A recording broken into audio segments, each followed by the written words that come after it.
Bonsoir à tous et bienvenue dans votre 19-20. Toujours pas de vigilance orange canicule en Seine-Maritime et dans l'Eure, mais le plan canicule lui est activé dans tous les hôpitaux français depuis le 1er juin. Des brumisateurs en plus, des ventilateurs et de l'eau distribuée, la réduction de certains traitements. Reportage au CHU de Rouen. Aux assises de Seine-Maritime aujourd'hui, témoignages de victimes et interrogatoires de l'accusé décide une personnalité trouble qui n'assumerait pas sa bisexualité. Un homme de 37 ans est jugé depuis mercredi pour le meurtre d'un prostitué transsexuel péruvien dont il était client. Et puis pour le dernier numéro de la saison des yeux bien ouverts, nous retrouverons nos deux reines de la culture depuis 2 festivals majeurs du week-end, Béatrice Rabel pour Vivacité et Julie Holette pour Rock in Évreux. Mais tout d'abord, on attend beaucoup de monde ce week-end sur les plages normandes avec d'ailleurs attention des indices UV très élevés, 8 à 9. Nous partons ce soir à Trouville-sur-Mer où la baignade a été interdite hier après-midi en raison de conditions de houle difficiles. Conséquence, plusieurs personnes ont dû être secourues par les sauveteurs, des sauveteurs qui appellent à la prudence et au respect des consignes de sécurité en ces jours d'affluence en bord de mer. Jean-Yves Gélébar avec Mathieu Bellingen.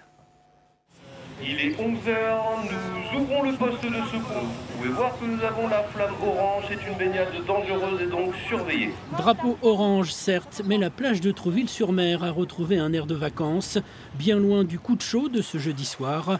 Une météo brusquement capricieuse, des vagues d'1 mètre de haut et les sauveteurs ont dû s'employer. En l'espace d'une demi-heure, en fait, on a eu le déclenchement par exemple pour 7 ou 8 personnes d'un coup. Nous avons une personne aussi qui était à peu près à 400 mètres du bord. Donc cette personne-là, quand on l'a ramenée, était inconsciente. Ce phénomène météo n'est pas rare dans la région et il faut donc se méfier. Comme beaucoup d'autres, la plage de Trouville peut être piégeuse. Après, si vous voulez, nous on a une caractéristique de plage avec les bancs de sable. En marée montante, ça fait lever les vagues. Et donc le vent accentue ce phénomène et on peut rencontrer des dangers constamment. Essaye de garder là, attentivement la personne là, qui s'éloigne, embrasse bien en face de toi là-bas. Pour éviter toute mauvaise surprise, il est donc recommandé de se baigner dans les zones surveillées et de respecter les consignes de sécurité des sauveteurs. Visiblement, le message a bien du mal à passer. Ils ne sont pas du tout respectés la plupart du temps, du fait que les gens pensent que nous sommes là juste pour interdire la baignade pour le plaisir et non pour des raisons de sécurité. À Trouville-sur-Mer, les sauveteurs ne vont pas manquer de travail cet été. Dès lundi, ils seront au nombre de 10 pour surveiller les milliers de touristes qui vont envahir la plage. Jusqu'à 34-35 degrés dans les terres, voire 37-38 dans le sud de l'Eure et le Vexin. Bruno Rizzi le rappelait avant ce journal. Pic de chaleur attendu demain dans nos départements avant une accalmie dimanche. Dans les hôpitaux, le plan canicule est activé depuis le début du mois de juin. Une obligation des autorités sanitaires depuis la canicule de 2003. Illustration au CHU de Rouen avec Stéphane Gérin et Eric Proen-Sapina. Ce geste-là, cette aide-soignante le fait plusieurs fois par jour. Bonjour, je vous ramène de l'eau fraîche avec le verre. Et puis ça, de l'eau fraîche, mais aussi un brumisateur. Depuis le début des fortes chaleurs, le personnel du CHU est aux petits soins auprès des malades. Toutes les demi-heures, on passe voir si les personnes sont bien, si elles ont bu, voilà. Il faut les aider à boire, à se rafraîchir. C'est elle également qui descend le store quand le soleil est plus agressif et qui règle le ventilateur. Dans ce service, il y en a un par chambre. Et il peut être utilisé de jour comme de nuit. Au moment où j'éteins la télé, je l'éteins. Comme ça, la chambre est bien ventilée. Voilà. Et puis ça se passe bien. J'ai pas trop chaud. Vous dormez bien la nuit? Je dors bien, oui, ça va. Et du côté des médecins, on ajuste les traitements, car certains médicaments aggravent l'effet de la chaleur. Dans cette période-là, on va clairement plutôt diminuer tous les traitements qui sont diurétiques, c'est-à-dire qui vont faire uriner, ou certains médicaments pour la tension qui vont jouer sur le fonctionnement rénal et qui, en cas de déshydratation, vont altérer le rein au lieu d'avoir un effet bénéfique. Malgré la chaleur, on ne note pas au CHU de Rouen un afflux de patients, pour l'instant en tout cas. Et si ce week-end la donne change, on s'estime prêt. Nous avons aussi un plan hôpital sous tension. Si jamais il y avait un afflux de patients, il y a des lits supplémentaires qui sont mis à disposition des urgences. Donc que ce soit l'été pour l'hiver et pour X raisons, effectivement, c'est organisé. À l'hôpital de Rouen, on est donc serein avant le pic de chaleur de demain samedi, le plus fort de la semaine. en Normandie. Avec nous en studio pour continuer à parler des bons comportements à adopter par ces fortes chaleurs, la gériatre Karine Kadri, bonsoir. Bonsoir. Vous intervenez au CHU de Rouen et dans l'EHPAD de Boussicot à Mont-Saint-Aignan. Alors le public âgé est-il vraiment un public difficile à convaincre par ces fortes chaleurs ? Les personnes âgées ont toujours très froid et donc refusent régulièrement d'une part de se dévêtir, apprécient pas bien les ventilateurs dont on a parlé dans le reportage. Et puis nous on a des pièces qui sont climatisées et là c'est un petit peu difficile aussi de leur demander de rester.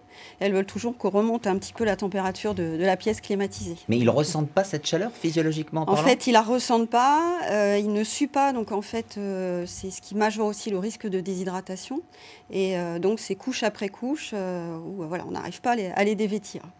Donc c'est un défi à chaque fois. Oui, c'est un gros défi. Oui. Alors, autre public à protéger, les personnes dites vulnérables, vous nous rappelez qui sont ces personnes ? Oui, donc les enfants, les personnes, les femmes enceintes, les deux populations sont aussi à risque de déshydratation. Elles doivent véritablement rester le maximum au frais, pas du tout s'exposer à la chaleur. Les femmes enceintes pour leur bébé, leur fœtus. Et puis les enfants aussi, ils ne ressentent pas forcément la sensation de soif. Ils vont vouloir courir, ils vont faire des efforts. Et là, c'est vraiment proscrit en termes, quand on est dans une période de canicule. Donc, c'est au moment d'être extrêmement vigilante pour leurs enfants. Concernant les activités sportives, qu'est-ce qu'on fait ? On arrête tout ou on peut quand même faire un petit peu de sport ? On arrête tout. On arrête tout. Et demain aussi, il va falloir arrêter tout. C'est vrai que les sportifs, ils se disent, voilà, je suis en bonne santé, tout va bien, je continue mon activité physique. Alors, sauf si on court le matin à la fraîche avant que les températures montent. Mais dès 10h du matin et jusqu'au soir, il est impératif d'arrêter toute activité physique. Alors ces périodes de forte chaleur, elles se répètent. Est-ce que les pouvoirs publics, les médias en font trop selon vous ou pas ? Non. Vu ce qui s'est passé en 2003, je pense qu'il est vraiment important d'être vigilant par rapport à ces périodes de canicule. Je pense que ça nous a servi de leçon 2003, hélas, et que maintenant, tout le monde est prêt lorsque la canicule arrive.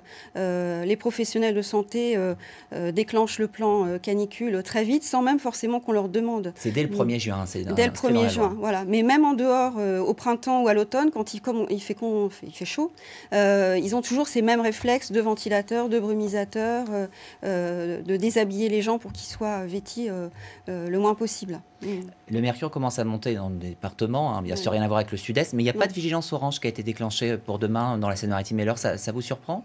Pas forcément. C'est vrai que la nuit, les températures baissent. Là, ce matin, je voyais, il faisait 17 degrés. Dans ma structure, en fait, toutes les fenêtres étaient ouvertes. Donc, on rentre dans l'établissement, il fait quand même plutôt frais. Et après, c'est vers 9h. Là, je suis arrivée ce matin dans l'unité. À 9h, tous les volets étaient fermés.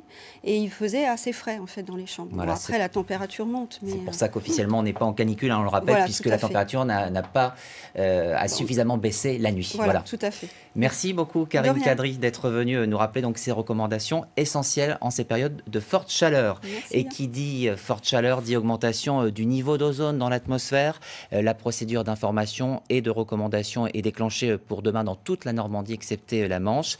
Il est recommandé de réduire sa vitesse de 20 km/h sur les autoroutes et les nationales et d'éviter, on le rappelle, toute activité physique et sportive intense.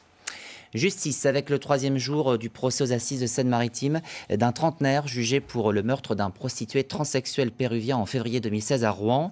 L'accusé était client de prostituées travesties et trans. À l'époque des faits, il vivait chez sa mère et travaillait comme intérimaire. La Cour est revenue cet après-midi sur la personnalité de cet homme. Les débats sont suivis par Véronique Arnoux et Didier Meunier. Je n'ai rien à voir avec ces gens, je conteste tout, je veux des preuves, je veux de l'ADN. Voilà quelques propos tenus par l'accusé qui garde les bras croisés durant son interrogatoire. Lui qui voulait garder le silence finit par répondre de façon confuse, embrouillée, alors que le président déroule la liste des éléments de preuve. Témoignages de prostituées, relevés téléphoniques prouvant qu'il connaissait la victime, résidus de poudre d'armes sur ses habits ou enfin vidéo où on le reconnaîtrait juste à proximité du lieu du crime. L'ADN est un peu la reine des preuves, c'est celle que tout le monde connaît désormais grâce aux séries télé, et quand vous avez votre ADN à un endroit, c'est incontestable. Des témoignages, ça peut toujours fluctuer, ça peut être influencé, ça peut se tromper, donc c'est pour ça aussi que voilà, nous on est dans le cadre où on demande des preuves, c'est pas monsieur Moumni de dire qu'il est innocent, c'est au ministère public de dire qu'il est coupable.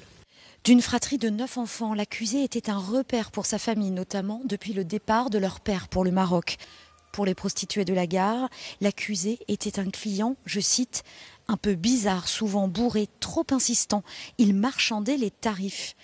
La victime, Lucha, plus âgée que les autres, était moins regardante, alors que beaucoup se méfiaient de lui. Les clients, parfois, ils n'acceptent pas eux-mêmes leur sexualité. Donc, ils ont du mal à accepter. Une fois qu'ils ont fait les rapports avec nous, ils se sentent mal. Donc, parce qu'ils ne veulent pas reconnaître leur vraie nature. Depuis sa mise en examen en février 2016, l'accusé a changé 8 fois d'avocat. Il a refusé 2 fois l'expert d'un psychiatre. Il ne voit pas l'intérêt, se dit innocent. Il encourt une peine de 30 ans de réclusion criminelle. Et le verdict est attendu lundi, en fin d'après-midi. Au chapitre judiciaire également, la mise en examen à Évreux de 3 personnes pour des viols et des actes de cruauté envers les animaux, pour des viols également entre adultes. Enquête ouverte après la découverte d'une vidéo d'un acte zoophile mi-juin. Plus de détails sur notre site internet. Au chapitre économique, à l'occasion du conseil de surveillance d'Aropa, l'État a annoncé qu'il rajoutait 20 millions d'euros pour boucler le financement nécessaire à l'implantation de l'usine de pales et de nacelles sur le port du Havre. En vue de construction d'éoliennes, il y a notamment besoin de fonds pour renforcer les quais. La région Normandie apportera également 7 millions d'euros, des apports financiers très bien accueillis, évidemment, par le directeur du port du Havre.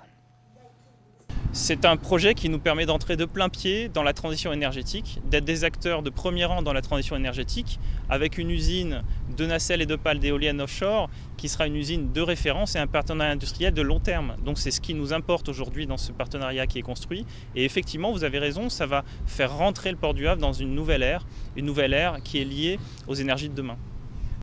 Quelques 200 postes sur 1400 devraient être supprimés dans les 3 ans dans les trésoreries des impôts. Le ministre des Comptes publics faisait part il y a une dizaine de jours des fermetures de 989 trésoreries d'ici à 2022. Parmi elles, Dieppe.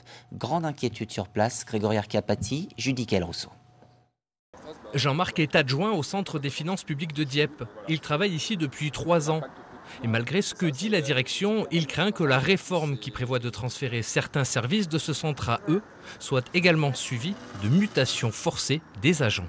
Quel est le sens de la réforme de faire migrer l'activité de Dieppe à eux si les agents peuvent continuer à rester sur place? À ce moment-là, la réforme ne se fait pas. Nous, c'est notre but. Mais on sait très bien que la direction a un autre objectif. Pour compenser ces fermetures, le ministère des Comptes publics souhaite mettre en place des points de contact de proximité.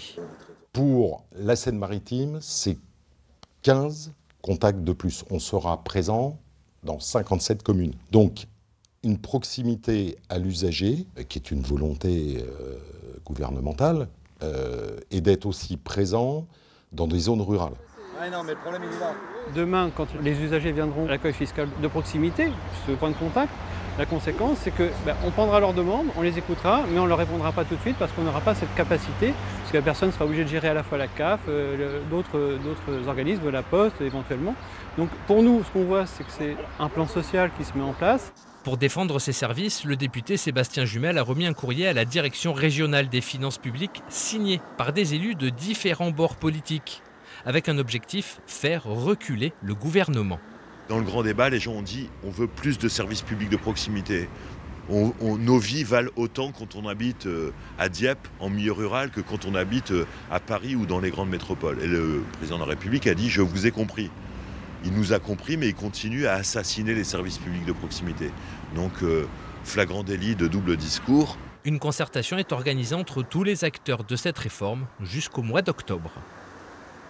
Dans l'info en plus du 19-20 ce soir avec Magali Nicolin, la fin des boutiques de proximité de la SNCF. Demain soir, celle du centre-ville de Rouen fermera définitivement ses portes. Ce type de point de vente ne correspond plus aux ambitions de la SNCF qui avait pourtant, Magali, investi dans ces boutiques. Ah, effectivement, Frédéric, des boutiques de ce type, il y en avait une dizaine dans notre région, à Cherbourg, Caen, Le Havre, Sotteville aussi, et puis donc celle de Rouen.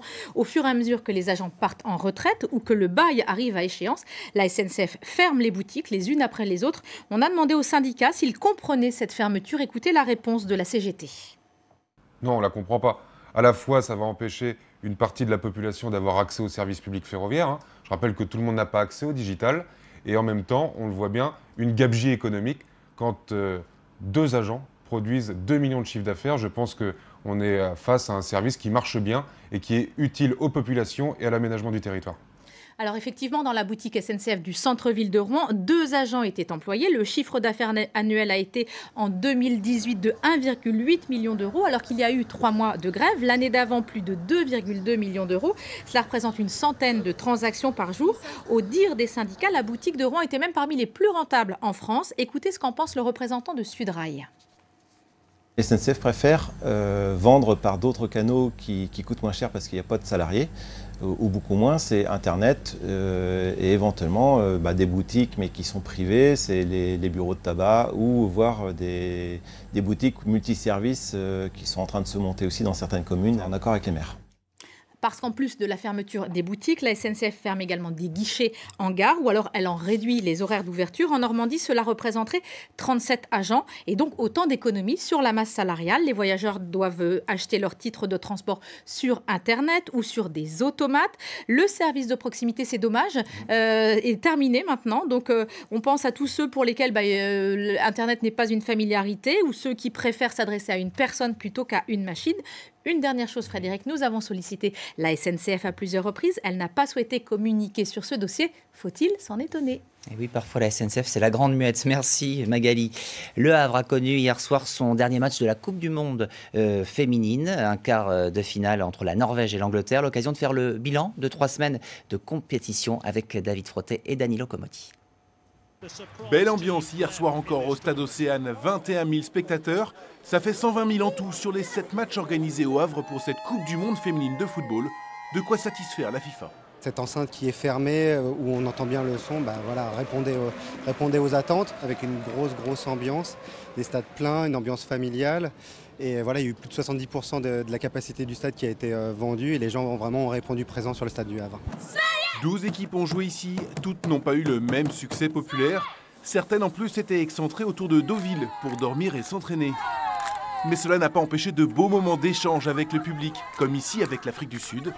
Et puis la Cavée Verte aussi a eu son moment de gloire avec l'équipe de France. Sans oublier les défilés de supporters en centre-ville et sur la plage. On a eu près de 10 000 supporters américains, 3 000 supporters néerlandais. Il y a eu beaucoup d'Anglais qui sont venus pour le premier match, des Espagnols, on a vu des Chinois.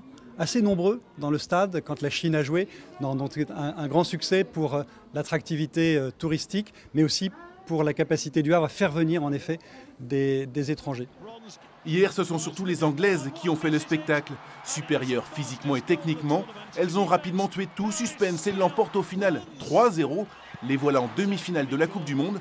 Les Norvégiennes, elles, vont rentrer à la maison comme tous les bénévoles de cette Coupe du Monde. C'est pas facile, mais c'est fini, ça y est, on a travaillé pendant ces 7 jours de match. Et donc c'est avec un gros pincement au cœur qu'on laisse partir du coup les spectateurs. Vivement la prochain événement au Havre. Peut-être pas, pourquoi pas les Jeux Olympiques en 2024, on verra. C'est raté pour 2024 puisque Marseille a été choisi pour les épreuves de voile des JO. Espérons au moins que le HAC profite de cet engouement populaire chez les hommes comme chez les filles. 19h17, c'est la Pointe d'Eau qu'on retrouve son édition baie de Seine. Pendant ce temps, jetons un œil à notre site internet et à la veille du premier week-end de départ en vacances. Cet article qui vous permettra de savoir s'il faut ou non être équipé d'une vignette critère pour rejoindre certaines grandes villes du pays. La circulation différenciée, par exemple, mise en place à Paris, Lyon, Marseille ou Strasbourg. Tous les détails sur normandie.france3.fr. Pour la dernière de la saison de l'IBO, nous vous proposons une émission spéciale en direct de 2 gros festivals qui vont marquer le week-end. Rock in Évreux by GHF, où nous retrouverons dans un instant Juliolette. Mais tout d'abord, c'est Béatrice Rabel qui nous donne le programme de Vivacité, dont on fête cette année les 30 ans. Bonsoir Béatrice, et le coup d'envoi vient d'être donné. Oui, bonsoir Frédéric, bonsoir à tous. Le coup d'envoi a été donné à 19h par la compagnie Le Petit Théâtre de Pin. Vous apercevez cette joyeuse troupe juste derrière moi avec son spectacle Le Cita des Rêves. Alors c'est l'une des 80 compagnies qui se produira ici jusqu'à dimanche soir. Alors vous le savez, Vivacité, c'est un festival gratuit et ouvert à tous. Bonsoir Anne Le Goff. Bonsoir. Vous êtes la directrice du festival. Alors cette année, Frédéric l'a dit, nous fêtons les 30 ans du festival et pour l'occasion, vous avez choisi un thème thème lumineux, une invitation au voyage entre terre et ciel. Oui, nous avions envie de souhaiter cet anniversaire de 30 ans à ce très beau festival entre terre et ciel, parce que nous sommes évidemment dans les arts de la rue, dans la ville, assis par terre, mais nous avons la tête dans les étoiles, dans le merveilleux, vers la poésie. Et donc c'était important aussi d'avoir ce joli thème avec toutes les projets artistiques qui s'inscrivent dans ce thème et qui agrémenteront ce voyage, notamment une belle lune. Exactement, la lune de Luc Gérard, un artiste britannique qui a confectionné cette lune géante qui sera au cœur de l'espace Marcelotte. Donc j'invite tous les festivaliers à passer la voir de nuit notamment. Alors on l'a dit, il y a 80 compagnies qui donneront 300 représentations. Quels sont les temps forts à ne pas rater ce week-end ? Alors, on profite de cet anniversaire de 30 ans pour, bien sûr, on va retrouver beaucoup de temps forts. On le voit, le coup d'envoi, le final de minuit le samedi soir. Mais on en profite aussi pour inaugurer la place de l'Hôtel de Ville, qui a fait peau neuve depuis 2 ans, qui a été réaménagée. Et donc, on inaugurera cette place samedi à 18h43 avec la compagnie Opposito. Et le dress code, c'est de venir vêtu de blanc et surtout de répéter la danse de la place, dont on trouve la chorégraphie sur YouTube. Donc, venez nombreux pour cette inauguration de cette grande place. Et puis évidemment la compagnie Transexpress. Un grand bal. Un grand bal, voilà, qu'on invite tout le public à se réunir à minuit samedi sur cette nouvelle place de l'Hôtel de Ville, en compagnie de la compagnie Transexpress et de l'école de musique de Sotteville, avec un orchestre de cordes. Un grand bal qui va revisiter toutes les danses et toutes les musiques depuis la valse, la bourrée, en passant par le disco jusqu'au hip-hop, suivi aussi d'un grand set DJ. Donc on va transformer la place en discothèque géante. Ce sera la fête. Alors voilà. Il y aura aussi des choses plus décalées, je pense au grand ensemble avec l'Opéra de Rouen.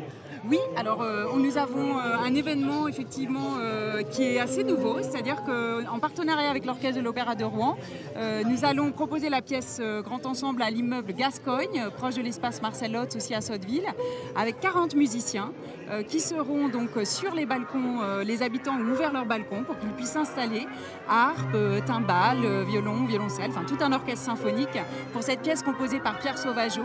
Et ça sera dimanche. Ça sera samedi et dimanche. Ça joue 4 fois. Et ce sera assez exceptionnel. Merci beaucoup Anne Le Goff. Et je vous propose de partir à Évreux à présent pour le Rock in Évreux où nous attend Julie Olette. Bonsoir, c'est donc parti pour 3 jours de festival sur l'hippodrome de Navarre avec derrière moi Barbe Noire. C'est le premier groupe de la soirée. Ils sont originaires d'Évreux avec un rock pur, puissant et sans fioriture. Alors pour parler du reste de la programmation, nous sommes avec Vincent Ficot. Bonsoir. Bonsoir. Vous êtes donc le directeur de Normandie Rock. Pour cette programmation 2019, on est toujours dans le rock, mais vous êtes ouvert à toutes les musiques. Voilà, c'est ça. On fait comme beaucoup de festivals le font maintenant en France. On a un ADN rock puissant, un ADN qui vient des décennies de festivals ici à Évreux. Mais on ouvre pour ouvrir au public sur l'électro, beaucoup, puisque les jeunes écoutent de l'électro aujourd'hui, mais aussi sur de la pop, du commercial. On a des groupes formidables cette année comme Bob Sinclair pour les Quadra Quinca, mais aussi Big Flo et Oli qui viendront dimanche et qui ont eu beaucoup de succès. On le voit sur la billetterie, puisque dimanche est une journée quasiment complète. Encore une fois, vous laissez la place aussi à la scène locale. Voilà, c'est le rôle d'un festival comme le nôtre qui est très ancré sur le territoire de laisser une chance à des groupes parfois peu connus. Barbe Noire qui joue à l'instant, mais aussi Six Hommes, Nova Twins, des groupes qui vont nous revenir et qui vont emballer le festival en début de session. À propos de scène locale, il y a les Mannequins, un groupe rouennais qui ne cesse de monter. Voilà, et alors nous on a sauté dessus parce que des groupes qui ont la couleur musicale de Mannequins, il n'y en a pas beaucoup.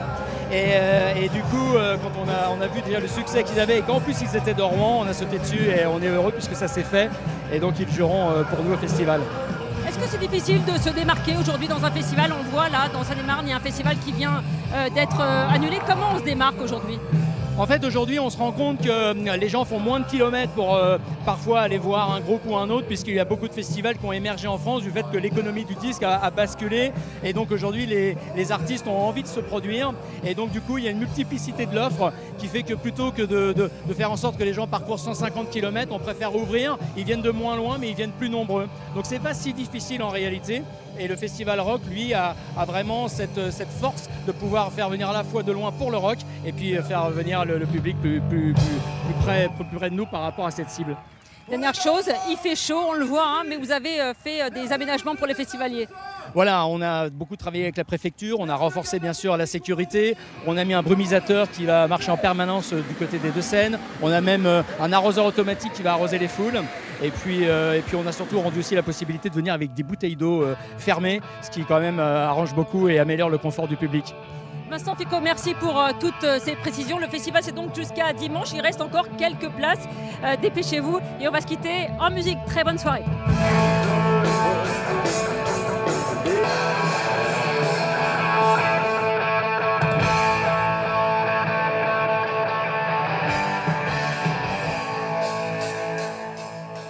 Merci Julie, merci Béatrice, et on gardera les yeux bien ouverts tout ce week-end. À suivre, c'est l'édition nationale du 19-20 et la barre des 45 degrés a été dépassée pour la première fois en France, dans le Gard, mais la canicule continue de toucher une grande partie du pays et ce n'est pas fini.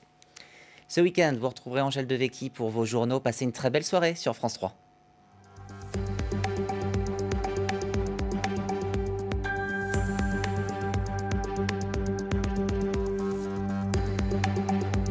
Retrouvez toute l'actualité de votre région sur normandie.france3.fr.